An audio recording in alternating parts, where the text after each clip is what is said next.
Tonight on Slant TV, financially dependent student must hold back in arguments against parents. And the Housemakers Club takes getting plastered to the next level. I'm Owen Akeley. And I'm Judah Savage. Our top story tonight. You've heard of Lollapafluza, but how about Lollapafluza? Doug Lisk has our story. As we all know, it's flu season, and the school is handing out hundreds of free flu vaccines to students trying to stay healthy. However, one student is putting his corporate strategy minor to use by taking a different approach. Bart, tell us a little bit about exactly what it is you're doing here. Yeah, so everyone's been taught that the flu is such a bad thing. Au contraire. Flu season coincides perfectly with midterms, and there's no better way to get an extension on an assignment than to have a terrible sickness.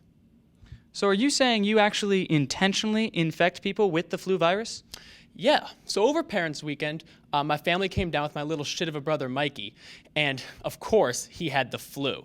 My parents told me, make the most of it. So I told Mikey that he could run a kissing booth for cute college girls, and instead, he's blowing his nose into tissues, and we sell the tissues to patrons for $5. He's a little sick, but he's fulfilling a moral obligation. At Lollapafluza, they'll sell you a little bit of a dead specimen for free. And you want to know why it's free? Because nobody would ever pay for that. We will sell you a lot of live specimen for only $5. And when you throw in a free doctor's note, that's a good deal. Difficult to argue with that logic. Thank you so much for taking the time, Bart.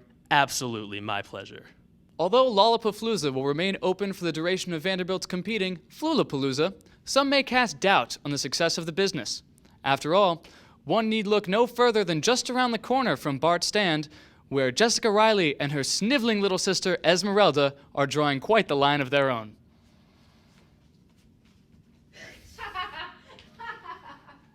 I know I can't wait to see the lineup for Bonaflu. Well, for Slant TV, I'm Owen Akeley, and I'm definitely not a closeted Scientologist. And I'm Judah Savage, and I definitely don't have a body in the trunk of my car. Have a good night.